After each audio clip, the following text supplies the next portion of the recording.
મિત્રો આપણે સરસ મજાનો અગત્યનો વિડિયો રેકોર્ડ કરવા જઈ રહ્યા છીએ અને એ પણ રસાયણ વિજ્ઞાન માટે સૌથી અગત્યનો ટોપિક છે અને ઈ ટોપિકનું નામ છે સહસંયોજક બંધ.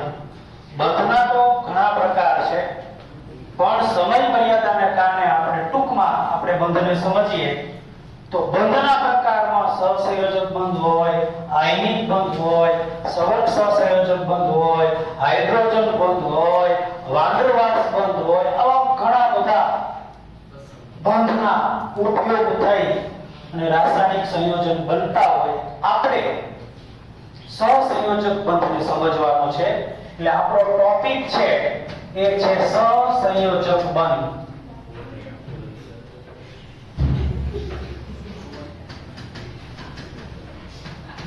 હવે સહસંયોજક બંધ કેમ બને તો કે ઇલેક્ટ્રોનની ભાગીદારીથી જે બંધ બને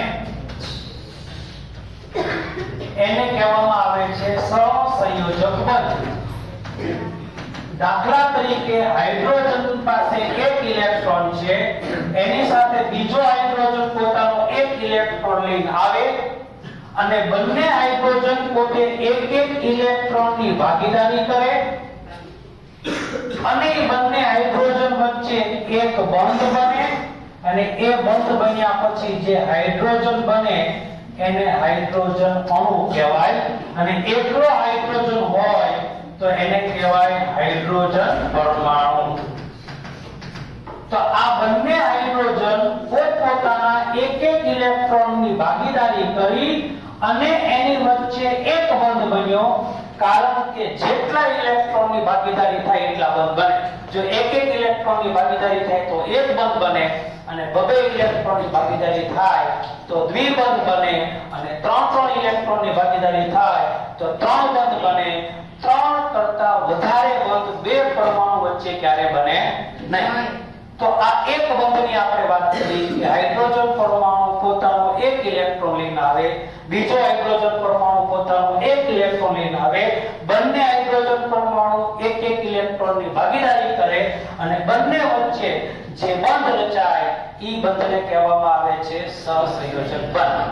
આવું જ આપણે ઓક્સિજનની અંદર ઓક્સિજન વચ્ચે દ્વિબંધ કેવી રીતે બને છે એને આપણે સમજીએ તો એક ઓક્સિજનની બાહ્ય કક્ષામાં 6 ઇલેક્ટ્રોન, કારણ કે ઓક્સિજનનો પરમાણુ ક્રમાંક 8 છે પણ એની બાહ્ય કક્ષામાં 6 ઇલેક્ટ્રોન છે.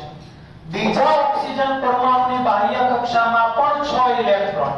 એટલે અહીંયા આપણે બે ઓક્સિજન પરમાણુના બાહ્ય કક્ષાના ઇલેક્ટ્રોન બતાવ્યા.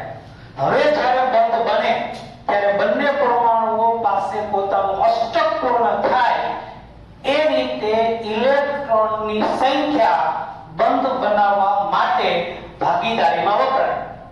તો જો ઓક્સિજન પરમાણુ બે ઇલેક્ટ્રોનની ભાગીદારી કરશે તો જ બંને ઓક્સિજનનું અષ્ટક પૂર્ણ થશે, તો જ ઈ બે ઓક્સિજન વચ્ચે દ્વિબંધ બને. તો આપણે આનું અષ્ટક કેવી રીતે પૂર્ણ થાય? તો આ ઓક્સિજન પોતાના 6 ઇલેક્ટ્રોન લઈને આવ્યો, બીજો ઓક્સિજન પોતાના 6 ઇલેક્ટ્રોન લઈને આવ્યો.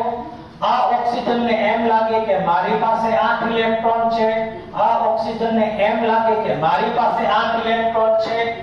બંને ઓક્સિજનને પોતપોતાની પાસે અષ્ટક પૂર્ણ કરવા માટે બે ઇલેક્ટ્રોનની ભાગીદારી કરવી પડી. એટલે ઓક્સિજન પરમાણુ વચ્ચે દ્વિબંધ બને છે અને આ વધેલા બાહ્ય કક્ષાના બેયના 4 ઇલેક્ટ્રોન અને પછી બને છે ઓક્સિજન અણુ. એટલે આ રીતે ઇલેક્ટ્રોનની ભાગીદારીથી જે બંધ બને એ બંધને આપણે કહીએ છીએ સહસંયોજક બંધ. પણ આમાં ઓક્સિજન વચ્ચે કેટલા બંધ બન્યા? બે બંધ બનાવવા માટે કેટલા ઇલેક્ટ્રોનની ભાગીદારી કરી? બે. હવે આપણે ત્રણ બંધ કેવી રીતે બને?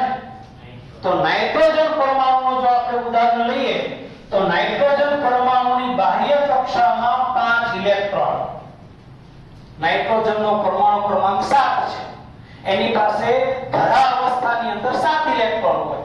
પણ પહેલા બે ઇલેક્ટ્રોન 1s2 કક્ષકમાં વ્યા જાય, પછી વધેલા ઇલેક્ટ્રોન ઇલેક્ટ્રોન ને બાહ્ય કક્ષાના ઇલેક્ટ્રોન કહેવાય. એટલે એક નાઇટ્રોજન પરમાણુ પાસે બાહ્ય કક્ષામાં 5 ઇલેક્ટ્રોન હોય. એવી જ રીતે બીજો નાઇટ્રોજન પરમાણુ છે એ પોતાની બાહ્ય કક્ષાના 5 ઇલેક્ટ્રોન લઈને આવે. હવે જો નાઇટ્રોજનને અષ્ટક પૂર્ણ કરવું હોય તો બંને નાઇટ્રોજન પરમાણુઓ 3 ઇલેક્ટ્રોનની ભાગીદારી કરશે તો જ બંને નાઇટ્રોજન પરમાણુને એમ લાગશે કે મારું અષ્ટક પૂર્ણ થયું. તો અહીંયા આપણે જ્યારે આ બે નાઇટ્રોજન પરમાણુ વચ્ચે સહસંયોજક બંધ બનાવવાનો હોય તો એક નાઇટ્રોજનના 5 ઇલેક્ટ્રોન, બીજા નાઇટ્રોજનના 5 ઇલેક્ટ્રોન, આ નાઇટ્રોજનને એમ લાગે કે મારી પાસે 8 ઇલેક્ટ્રોન થઈ ગયા, આ નાઇટ્રોજનને એમ લાગે કે મારી પાસે 8 ઇલેક્ટ્રોન થઈ ગયા. એટલે નાઇટ્રોજન પરમાણુ વચ્ચે 3 ઇલેક્ટ્રોનની ભાગીદારી થાય એટલે નાઇટ્રોજન પરમાણુ વચ્ચે 3 બંધ બને અને નાઇટ્રોજન અણુ બને. એટલે આ રીતે આપણને નાઇટ્રોજન અણુ સહસંયોજક બંધ દ્વારા બનાવી શકાય છે જેમાં ઇલેક્ટ્રોનની ભાગીદારી સૌથી મહત્વની હોય છે. એ સમજ હોય તો તમે સહસંયોજક બંધ બનાવી શકો. રેડી ભાઈઓ?